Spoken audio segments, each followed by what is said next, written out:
When I saw the charred corpse of my cheating wife in her luxury car, I felt no grief or loss. Only bitter irony. The smell of burnt leather and plastic hung heavy in the air as the investigators pulled what was left of Jessica from the driver's seat of her prized Mercedes. I watched in silence, arms crossed, a hollow smile tugging at my lips. She always said she wanted to die in style. Well, she got her wish. Here she was, finally powerless. For years, she'd torn me apart bit by bit, her poison delivered with a soft voice and a sharp smile. The woman who humiliated me for every stumble in my career, who rolled her eyes when I struggled, who spun wild romances behind my back while playing the perfect wife in public. And now? Now she was nothing more than a charred husk. The irony, of course, was that she'd left me broken long before the fire did this to her. It wasn't always like this. 10 years ago, Jessica was the girl who lit up every room she walked into. Blonde, statuesque, with a laugh that could stop traffic. I fell for her in seconds. She was everything I wasn't: confident, magnetic, untouchable. Marrying her felt like winning the lottery. But lotteries are scams. It took me years to see it, but Jessica's shine was just a veneer, polished to perfection to cover up the rot underneath. The crack started showing 6 months ago. At first, it was subtle: her staying late at work more often, her phone glued to her hand, her laughter at texts that she wouldn't let me see. I didn't want to jump to conclusions. I didn't want to be that paranoid husband who sniffed out infidelity where there was none. But Jessica? She wasn't subtle for long. One night, as I was coming home from the hardware store, I spotted her car parked outside a fancy restaurant. It was a place we used to go before her disdain for me had become palpable. I wasn't supposed to be home early. My meeting had been cancelled, and I figured I'd use the time to fix the dripping faucet she'd been nagging me about for weeks. But there she was, laughing at some inside joke with a man in a tailored suit. Her hand brushed his arm, and the look she gave him was one I hadn't seen directed at me in years. I didn't confront her that night. Instead, I drove home, my knuckles white on the steering wheel, my mind spinning like a broken record. Maybe it's innocent. Maybe it's a coworker. Maybe I'm imagining things. But deep down, I knew the truth. That night, as she climbed into bed smelling of wine and cologne that wasn't mine, I lay awake staring at the ceiling. My chest was a black hole, swallowing everything: rage, hurt, betrayal, and the desperate hope that I was wrong. The next few weeks were a haze of half-truths and lies so bold they made my stomach churn. Oh, I had to stay late for a meeting. That's my coworker, Ethan, he's harmless. Why are you acting so paranoid, Adam? Her gaslighting was masterful, and I let her weave her web, pretending to buy every excuse while my gut screamed at me to act. The turning point came 2 weeks later, when she left her phone on the kitchen counter while showering. Jessica wasn't the careless type, but I think her arrogance had grown too big for her to see the risks. I'd never been the type to invade someone's privacy, but as I stared at that screen, something inside me snapped. This wasn't privacy, it was deceit. And I deserved to know the truth. I unlocked her phone, my hands trembling as if I were defusing a bomb. What I found wasn't just confirmation, it was a slap in the face. Messages filled with flirtation, suggestive photos, plans for nights I'd thought she'd spent working late. And then, the worst part, their plans for my upcoming business trip. He'll be gone all weekend, she'd written. We can finally have the house to ourselves. The walls of my world came crashing down, and I sat there, gripping her phone as if it could explain why. Why had she done this? Why wasn't I enough? I could already hear her voice in my head, smug and dismissive. It didn't mean anything, Adam. You're overreacting. If you were a real man, maybe I wouldn't have had to look elsewhere. When Jessica walked into the kitchen, towel wrapped around her hair, I expected her to panic, to grovel, to at least pretend she was sorry. But no. She smirked. Snooping now, are we? Classy. That smirk did it. The dam broke, and all the anger, pain, and humiliation I'd bottled up for years came pouring out in a torrent of words I barely remember. I demanded answers. I demanded honesty. But Jessica? She just stood there, arms crossed, her expression icy and bored. When I finally stopped, breathless, she gave a mocking laugh. You're pathetic, Adam. You're not even mad because you care, you're mad because your ego's bruised. Looking back, that moment was the beginning of the end. I didn't know it then, but the fire that took Jessica's life would also set me free. The next morning, the house was eerily quiet.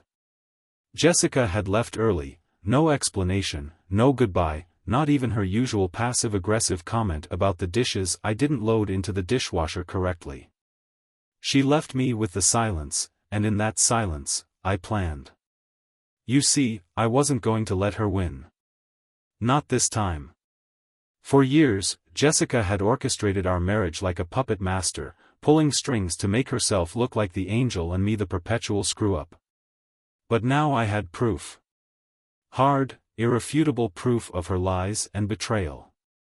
I called a lawyer that afternoon.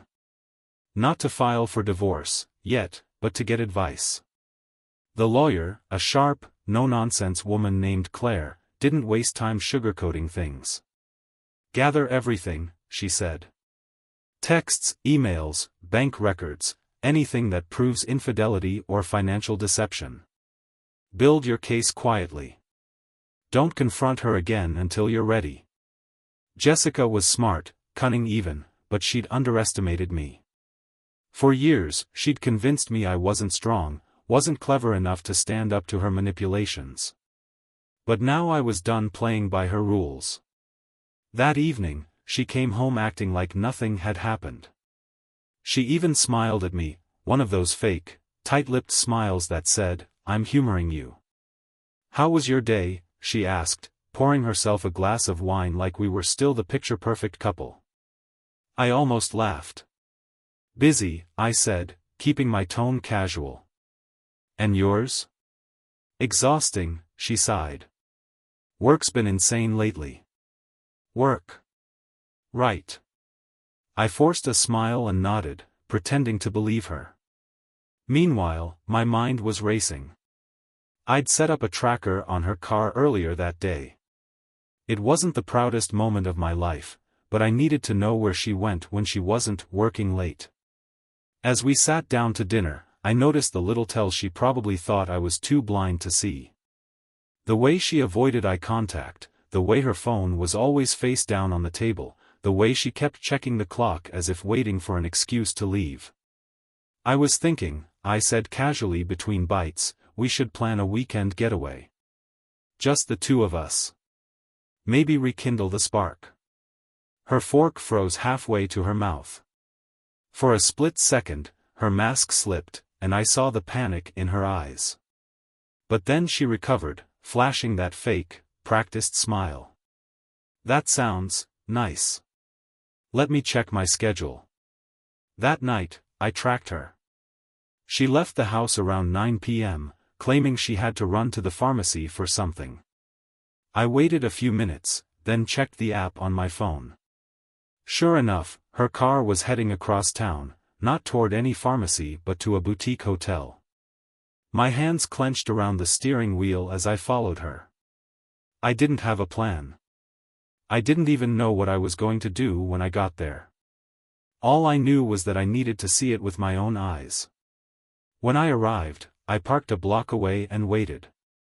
10 minutes later, a man emerged from the hotel lobby, tall, dark-haired, with the smug confidence of someone who thought he owned the world.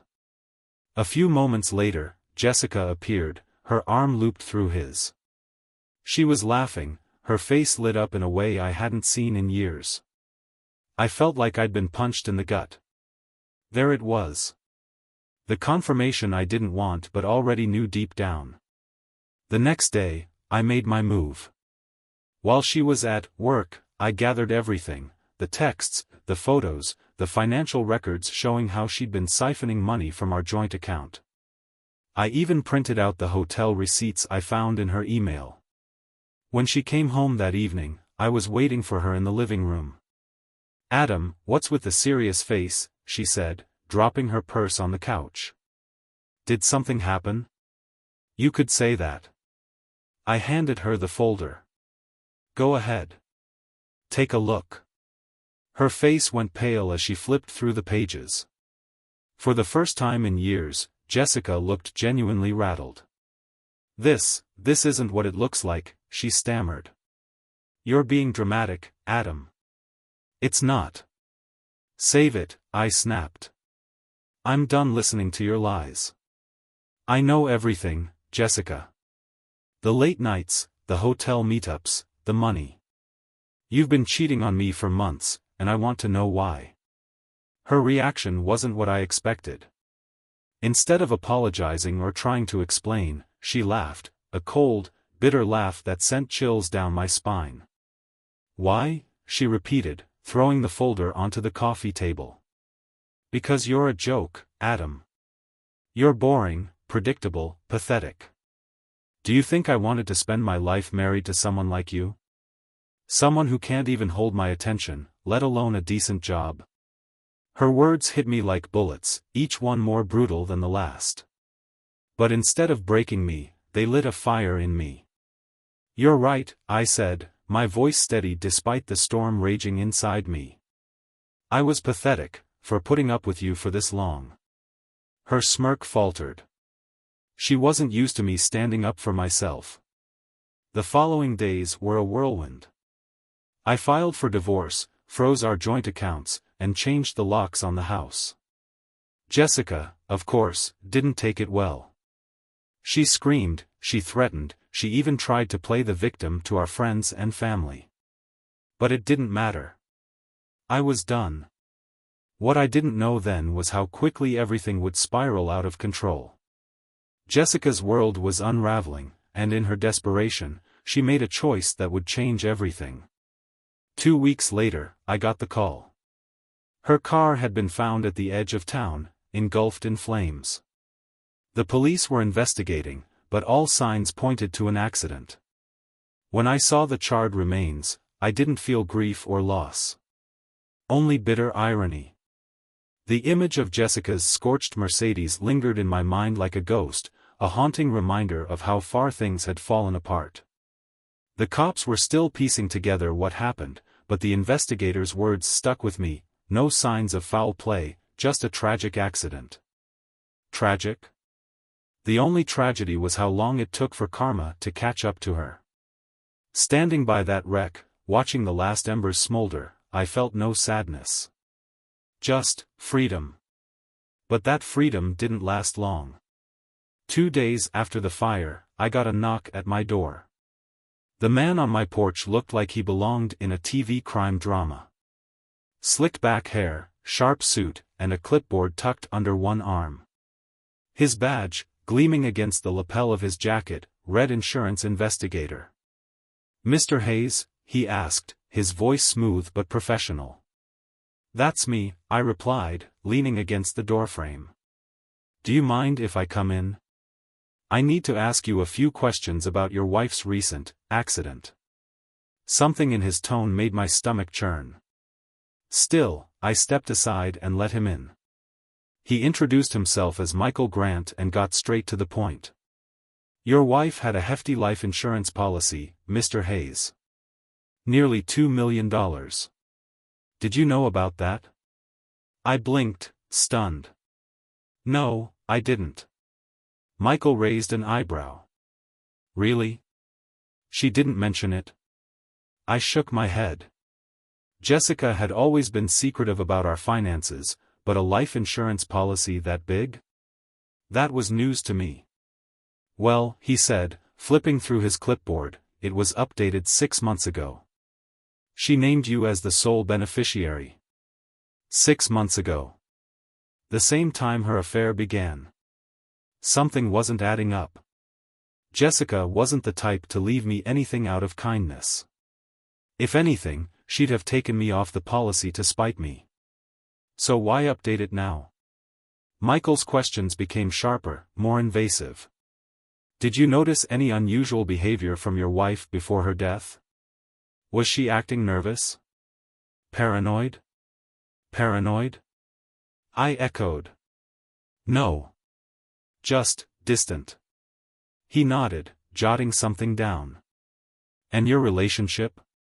How would you describe it in the weeks leading up to her accident? I hesitated. Rocky, I admitted. We were having problems. But I didn't. I mean, I'd never hurt her, if that's what you're implying. Michael held up a hand. Relax, Mr. Hayes. I'm just doing my job. But the look in his eyes told me he wasn't convinced. After he left, I couldn't shake the feeling that something wasn't right. Jessica's death was too convenient, too clean. And that life insurance policy? It felt like a trap. The next day, I decided to do some digging of my own. I started with her phone, which the police had returned to me after confirming it wasn't involved in the crash. Most of the messages with her lover had been deleted, but one thread stood out, a single text from an unknown number, sent 2 days before her death. Everything set. Make sure he doesn't suspect a thing. I stared at the message, my blood running cold. Who was she talking to? And what had they set? I hired a private investigator, a guy named Danny who came highly recommended by my lawyer. Within 24 hours, Danny had a name, Ethan Marshall. The same man I'd seen Jessica with outside the hotel. He's a real piece of work, Danny said, sliding a file across the table. Married twice, both times to wealthy women who mysteriously died in accidents. No convictions, but plenty of rumors. I flipped through the file, my stomach churning. Ethan wasn't just Jessica's lover, he was a predator. And I had a sinking feeling Jessica's accident was part of his plan. The more Danny dug, the darker things became. Bank transfers from Jessica's account to Ethan's, totaling nearly $50,000. Phone records showing dozens of calls between them in the weeks before her death. And then, the bombshell, Ethan had taken out a life insurance policy on Jessica, naming himself as the beneficiary. Suddenly, everything made sense. Ethan had used Jessica, just like she'd used me.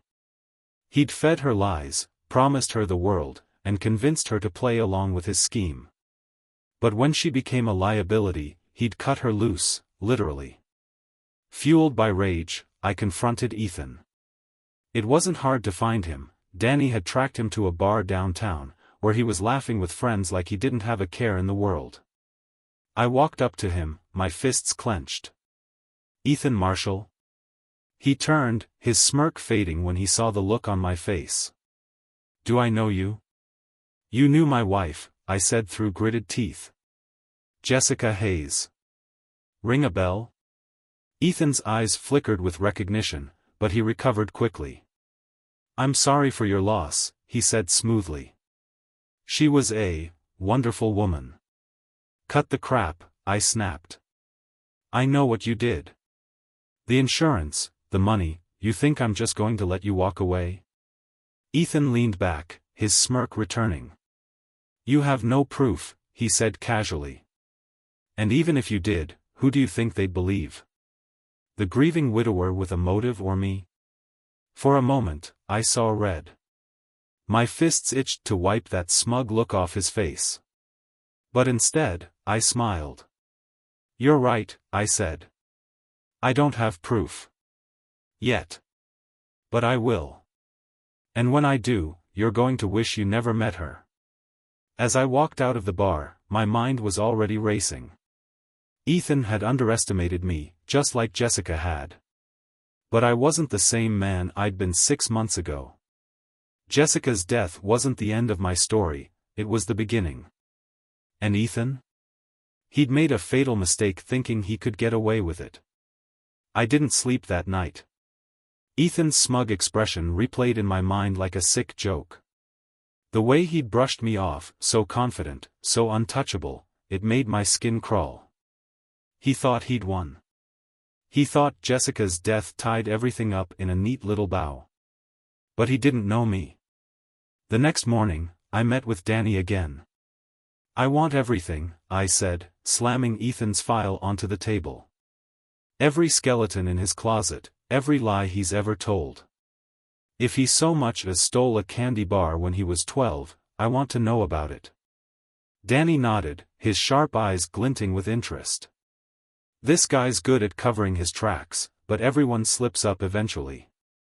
It's going to take some time, though." "We don't have time," I shot back. "He's going to cash in on that insurance policy, and when he does, he'll disappear. I need something now." As Danny worked on digging deeper, I started piecing things together myself. I knew Jessica. For all her flaws, and there were many, she wasn't stupid. She wouldn't have let Ethan manipulate her so easily without some kind of safety net. I went through her laptop, her emails, every drawer and box in the house. It felt invasive, but I couldn't shake the feeling that she'd left something behind. Something Ethan didn't know about. Finally, in the back of her closet, I found it, a small, leather-bound journal. Jessica's handwriting filled the pages, messy and hurried, like she'd been scribbling her thoughts in a panic. The first few entries were mundane, complaints about work, passive-aggressive notes about me. But then, about 2 months before her death, the tone shifted.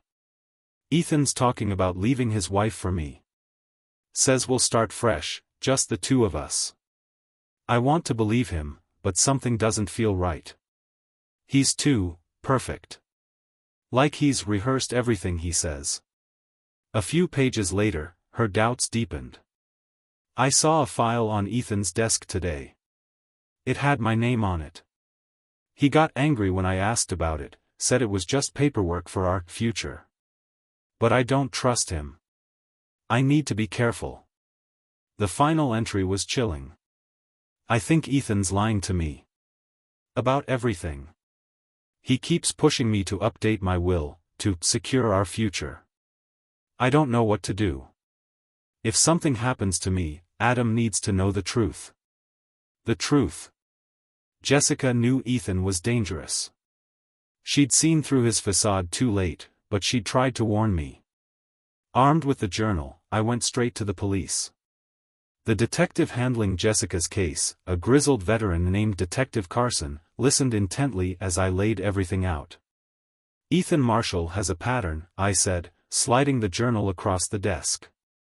2 wives dead under suspicious circumstances, and now Jessica. He's using women to bankroll his lifestyle, then killing them when they're no longer useful.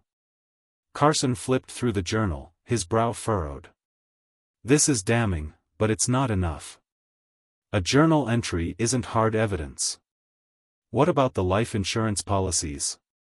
I pressed. "Jessica updated hers under his influence, and he took one out on her too. Doesn't that seem convenient?"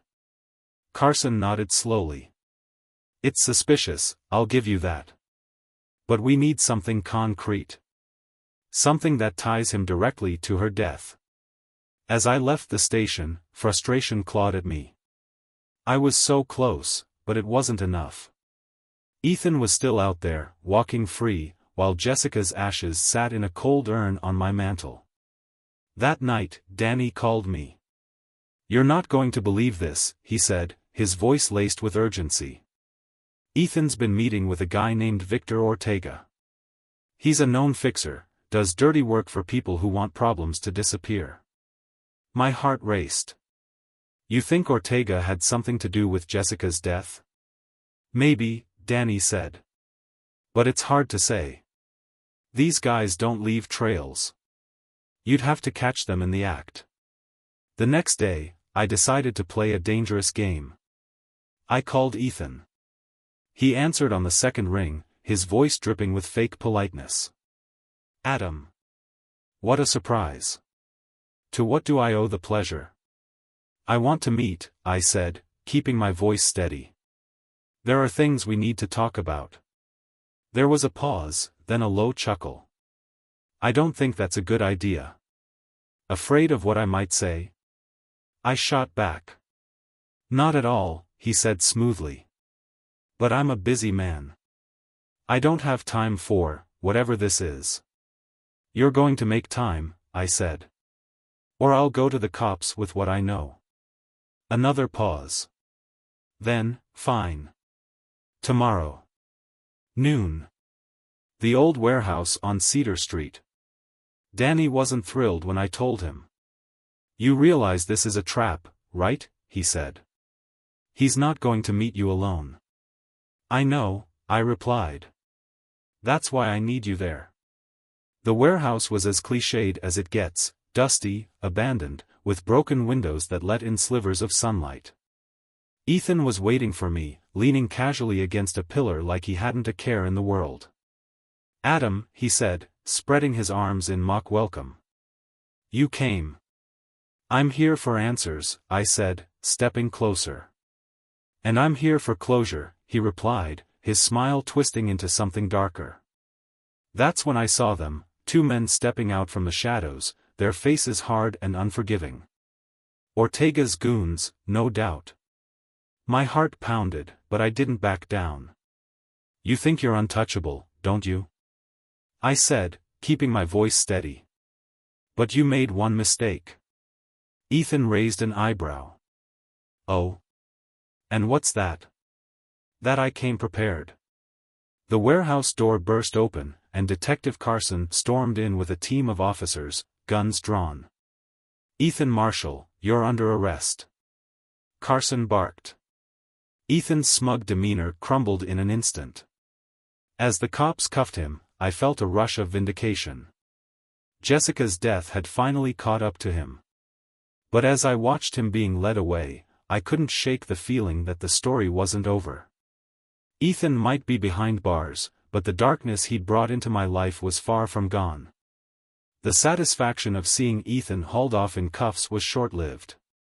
As the officers cleared the warehouse and the adrenaline ebbed, a creeping unease settled over me. Something didn't feel right. Ethan had gone too quietly, too calmly. His last glance back at me wasn't one of anger or defeat, it was something worse. Confidence. Danny and I walked out into the cold afternoon air, the crunch of gravel beneath our feet the only sound for a moment. That was almost too easy, Danny muttered, lighting a cigarette with shaking hands. Too easy?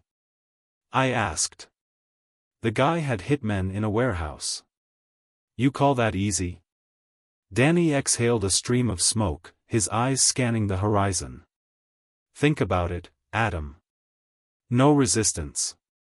No denial. He didn't even try to weasel out of it. That's not the behavior of a guy caught off guard. He was ready. A chill ran down my spine. Danny was right.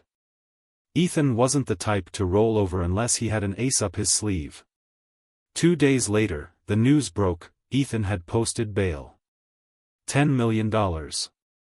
I stared at the TV in disbelief as the anchor read the details. Ethan Marshall, accused of conspiracy and insurance fraud, was released earlier today. His attorney, Margaret Dane, insists her client is innocent and claims the charges are baseless. Investigators are continuing to piece together evidence surrounding the death of Jessica Hayes. My fists clenched as I muted the TV. Danny's words echoed in my head, he was ready. That night, my phone buzzed with a text from an unknown number. Nice try, Adam. But you've got no idea what you're messing with. I stared at the message, my jaw tightening. He was taunting me. And worse, he was right, I didn't know what I was messing with. Ethan wasn't just a manipulative sociopath. He was connected, protected by a web of lawyers, bribes, and who knows what else. But I wasn't backing down. The next morning, I called Detective Carson. How the hell did he post bail? I demanded. Carson sighed. His lawyer pulled every string she could. The guy's got money, and money talks. Money isn't going to stop him from coming after me, I said. Or from disappearing. "We're keeping tabs on him," Carson assured me. "He won't get far." But I didn't believe him. Ethan wasn't the type to sit around waiting for the law to catch up. He was already planning his next move, I could feel it. Later that day, Danny called me with more bad news.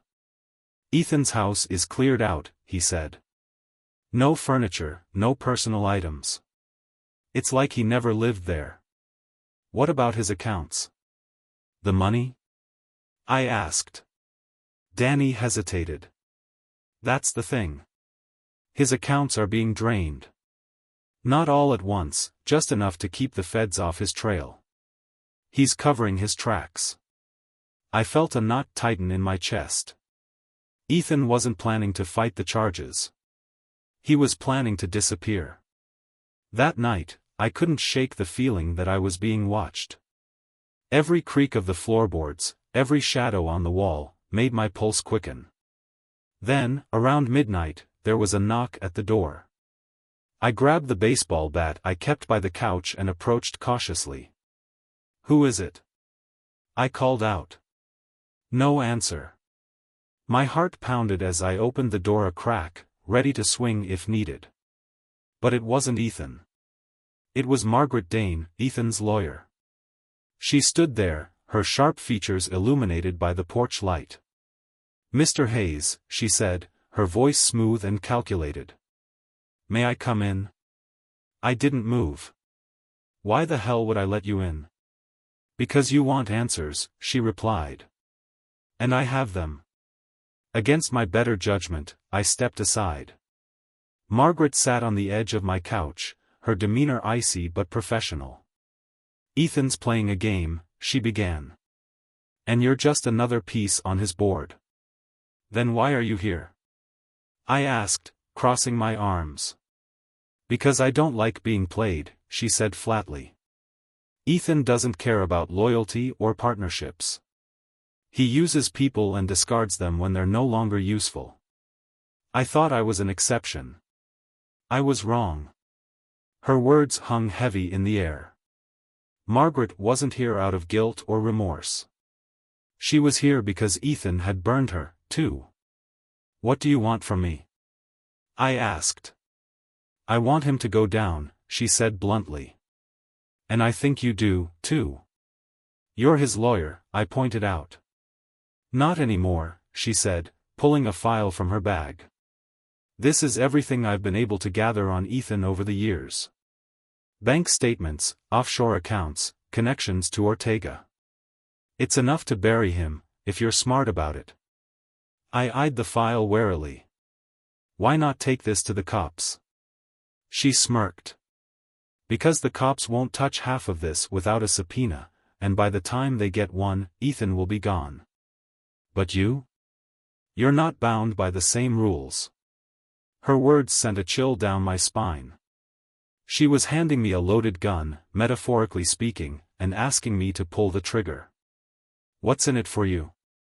I asked. Margaret leaned back, her expression unreadable. "Let's just say I have a vested interest in seeing Ethan's empire crumble." "You want justice?" "I want revenge. It's a win-win." I stared at the file in her hands, the weight of the decision pressing down on me. If I took it, there was no turning back. "Why should I trust you?" I asked. Margaret stood, smoothing her skirt. "You shouldn't. But if you don't act now, Ethan will disappear, and you'll never get another chance. The choice is yours." As she left, I sat there, staring at the file. My mind raced with possibilities, doubts, and fears. Margaret was right, Ethan was slipping through my fingers, and this might be my only shot. But it wasn't just about taking him down anymore. It was about finally putting an end to the nightmare Jessica had dragged me into. I opened the file, my hands trembling. The clock was ticking, and Ethan's time was running out. The file Margaret handed me was a Pandora's box of sins. Offshore accounts, transactions with known criminals, real estate under aliases, it was everything I needed to prove Ethan was a fraud and a killer. But it wasn't just the documents that caught my attention. Tucked between the pages was a photograph.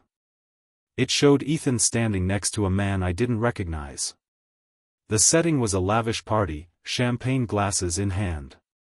But it wasn't the photo itself that made my blood run cold, it was the date stamped on the back. The photo was taken 3 days after Jessica's death. I stared at it, my mind racing. Ethan had claimed to be grieving during that time, presenting himself as the devastated lover. Yet here he was, partying with a man I now suspected was Victor Ortega, the fixer Danny mentioned. This wasn't just evidence of Ethan's lies. It was proof that Jessica's death was premeditated. I called Danny immediately. "I've got something," I said, my voice trembling with urgency. "A photo of Ethan with Ortega, dated right after Jessica died. Can you trace Ortega's movements around that time?" Danny let out a low whistle. "You're playing a dangerous game, Adam. But yeah, I'll see what I can dig up." The next morning, I decided to test Margaret's loyalty. I called her. "Do you know anything about Victor Ortega?" I asked. There was a pause, then a sharp intake of breath. "Why are you asking about Ortega?" "Because there's a photo of him with Ethan, dated right after Jessica's death," I said. Margaret hesitated, her cool exterior cracking for the first time. "Ortega is a ghost," she said finally. "No paper trail, no records. If Ethan hired him to handle Jessica, you won't find anything tying them together. But if you're digging into Ortega, be careful. He doesn't leave loose ends." The warning sent a chill down my spine, but it only fueled my determination. Later that day, Danny called back with an update. "I tracked Ortega to a motel on the outskirts of town," he said. "He's still there, probably laying low until this blows over." A surge of adrenaline coursed through me. This was my chance to confront the man who might have killed my wife. "Send me the address," I said. "Wait," Danny said sharply. "What are you planning to do?" "Get answers," I replied. Danny groaned. "You're walking into a trap. Ortega's dangerous, Adam. You're not a cop or a vigilante. Let the authorities handle this." But I couldn't wait for the authorities. They'd already let Ethan slip through their fingers. If I wanted the truth, I had to get it myself. The motel was a rundown dump off a desolate stretch of highway. Broken neon signs flickered above the office, and the parking lot was littered with cigarette butts and empty beer cans. I parked my car a few blocks away and walked in, my heart pounding. Danny had told me Ortega was staying in room 12. When I reached the door, I hesitated. My hand hovered over the doorknob as I weighed my options. Barging in could get me killed, but walking away wasn't an option anymore. I knocked. After a moment, the door creaked open, and a man peered out. He was shorter than I expected, but his presence was intimidating. Dark eyes, sharp features, and a quiet menace that radiated from him. "Who the hell are you?" he asked, his voice low and gravelly. "Adam Hayes," I said, forcing my voice to stay steady. "We need to talk."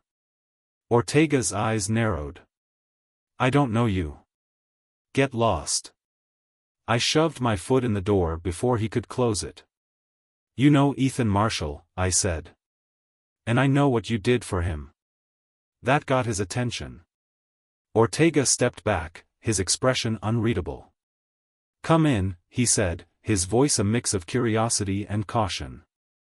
The room was sparse, just a bed, a chair, and a small table cluttered with fast food wrappers. Ortega motioned for me to sit, but I stayed standing. "What do you want?" he asked. "I want to know the truth about Jessica Hayes," I said. "Ethan hired you to kill her, didn't he?" Ortega smirked. "You've got a lot of nerve coming here with accusations like that." "It's not an accusation," I shot back. "It's a fact. I've got evidence linking you to Ethan. If you think I'm bluffing, try me." For a moment, Ortega said nothing. Then he laughed, a low, bitter chuckle. "You've got guts, I'll give you that," he said. "But you're in over your head. Whatever you think you know, it's not the whole story." "Then tell me," I demanded. "What really happened?" Ortega leaned back, his smirk fading. "Ethan's a piece of work, I'll admit that. But Jessica wasn't as innocent as you think." My blood ran cold. "What are you talking about?" "She came to me first," Ortega said, his voice calm. "A few months before she died. Wanted me to handle Ethan." I staggered back, the room spinning around me. "You're lying," I said. "Believe what you want," Ortega said with a shrug. "But she was desperate. Said Ethan was going to ruin her life, and she wanted him gone before he could." I couldn't breathe. Jessica had hired a hitman? The woman I'd married, the woman I thought I knew, had plotted to kill Ethan? "Why didn't you do it?" I asked, my voice barely above a whisper. "Because Ethan got to me first," Ortega said. "And his offer was better." As I stumbled out of the motel, Ortega's words echoed in my mind. The truth was more twisted than I could have imagined. Jessica wasn't just a victim, she'd been a player in Ethan's game.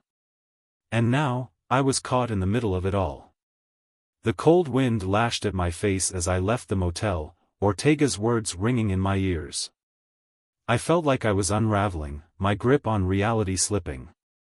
Jessica wasn't the victim I'd painted her to be, but what did that mean for everything I thought I knew? She had tried to have Ethan killed? I clenched my fists as I walked, my head spinning. Was she just desperate to escape, or had I been married to someone as twisted as Ethan? I didn't get far before my phone buzzed. "Danny. What did you find out?" he asked immediately. I hesitated, then told him everything. Ortega. Jessica's attempt to hire him. Ethan swooping in with a better offer. The whole sordid tale. Danny let out a long, low whistle. "Holy sh. Adam, this is a mess." If Ortega's telling the truth, Jessica wasn't exactly innocent, but, hell, it doesn't make what Ethan did any less disgusting. "It doesn't matter anymore," I said, my voice hollow. "They're both dead now, and I'm left to deal with the fallout." Danny sighed. "What are you going to do now?"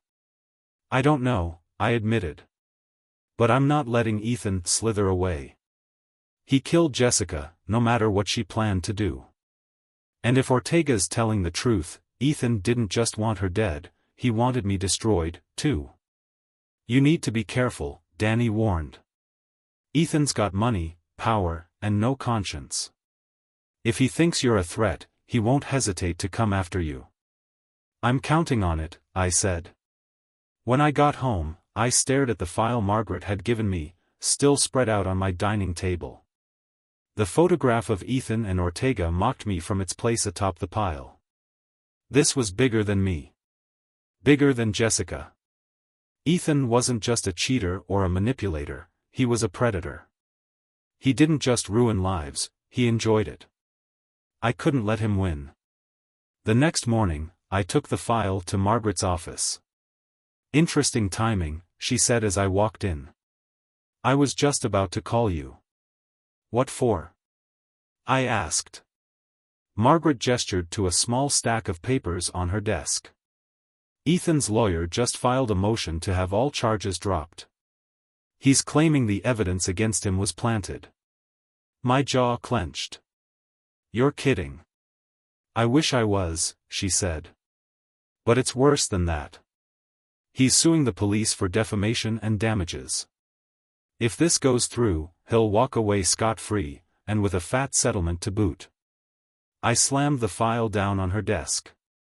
"Then we make sure it doesn't go through." Margaret raised an eyebrow. "What's this?" "More evidence," I said. "Ortega confirmed Ethan hired him to kill Jessica. He's been laundering money, bribing officials, and covering his tracks for years. Use it." Margaret flipped through the pages, her expression unreadable. "This is good," she admitted. "But it's not enough to nail him. We need someone willing to testify." "Ortega," I said without hesitation. Margaret snorted. "You think Ortega's going to walk into a courtroom and rat out Ethan? He'd be signing his own death warrant." "Then we make him an offer he can't refuse," I said. That night, I met Danny at a bar. We needed a plan, something bold enough to force Ortega's hand.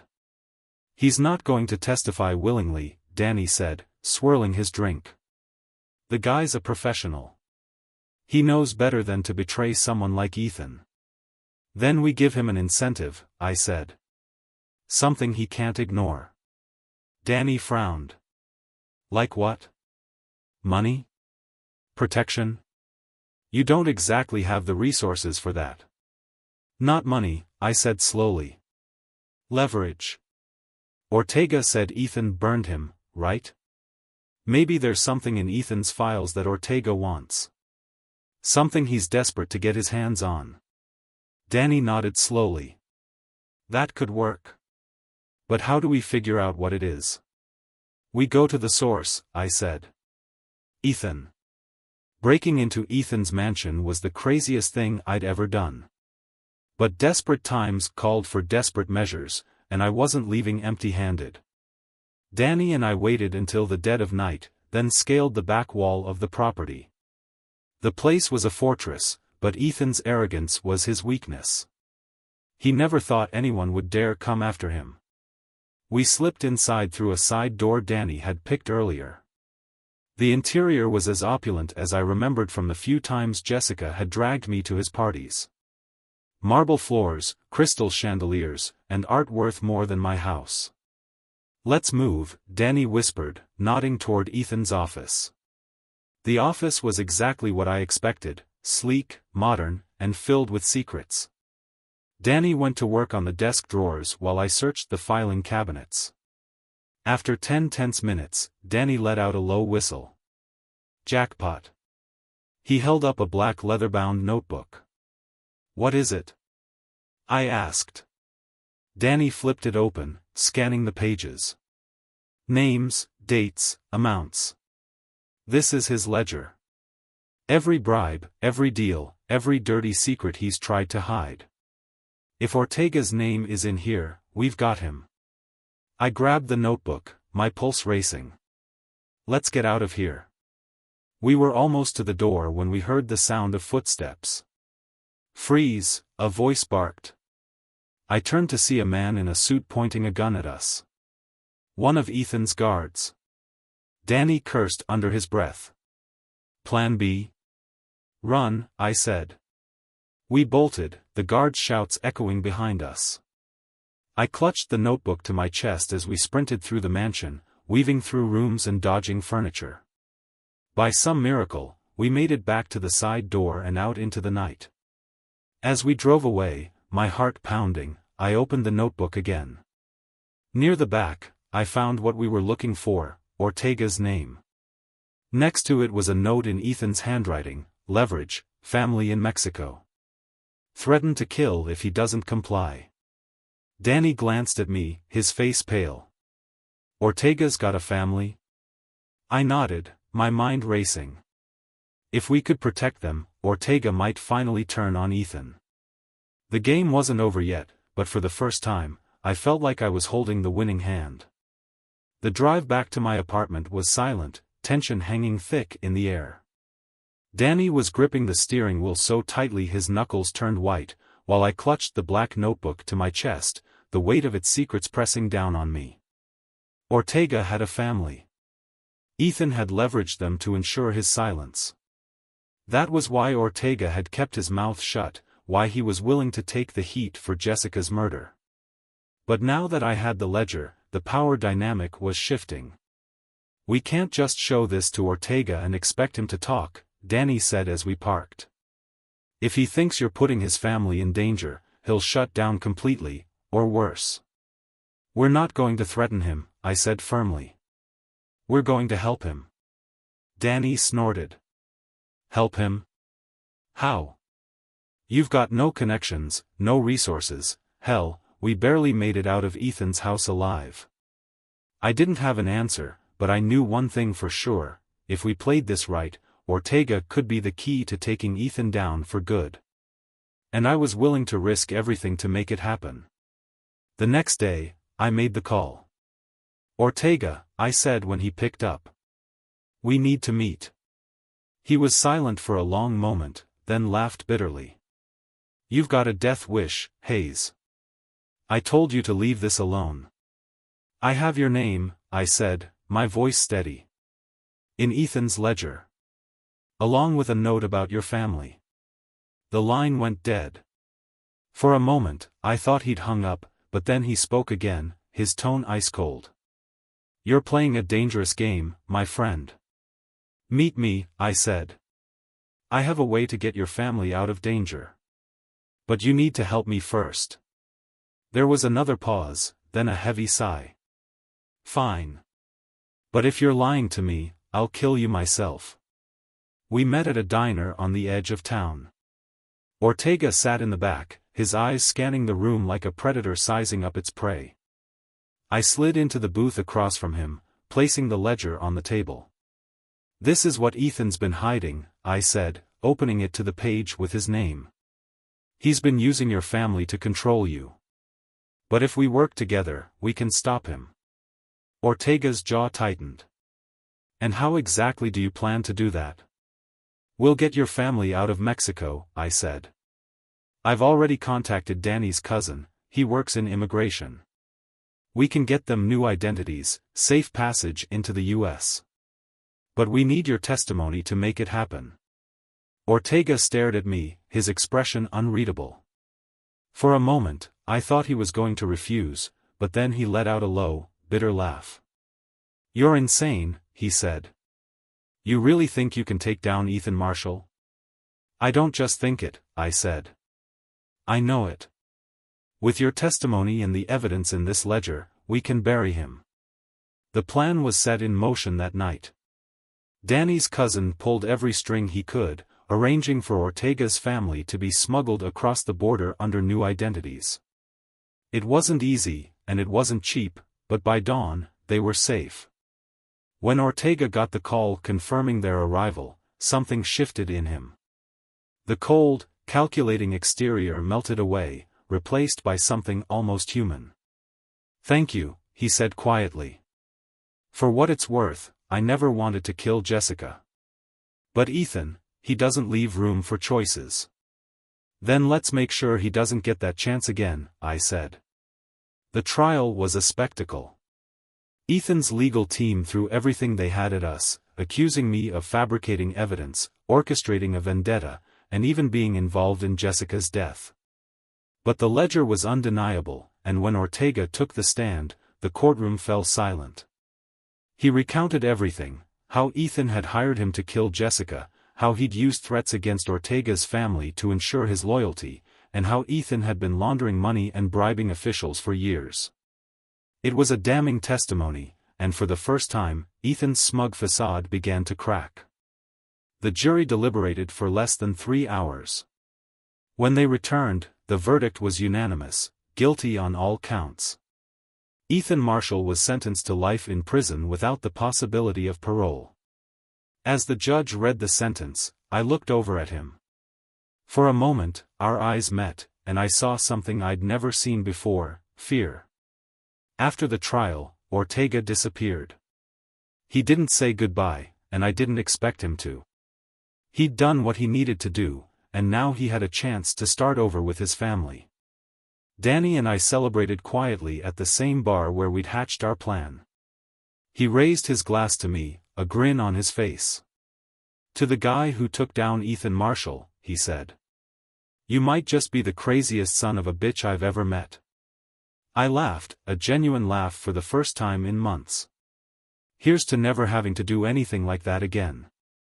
In the weeks that followed, I tried to piece my life back together. The house felt emptier without Jessica, but for the first time, I didn't feel haunted by her memory. She'd made mistakes, terrible ones, but in the end, she didn't deserve what Ethan had done to her. No one did. As I stood in my living room, staring at the life I'd built and almost lost, I realized something: I was free. Free from Jessica's lies, Ethan's manipulations, and the crushing weight of betrayal. I wasn't the same man I'd been when this all started. I was stronger, wiser, and maybe a little more cynical. But I'd survived.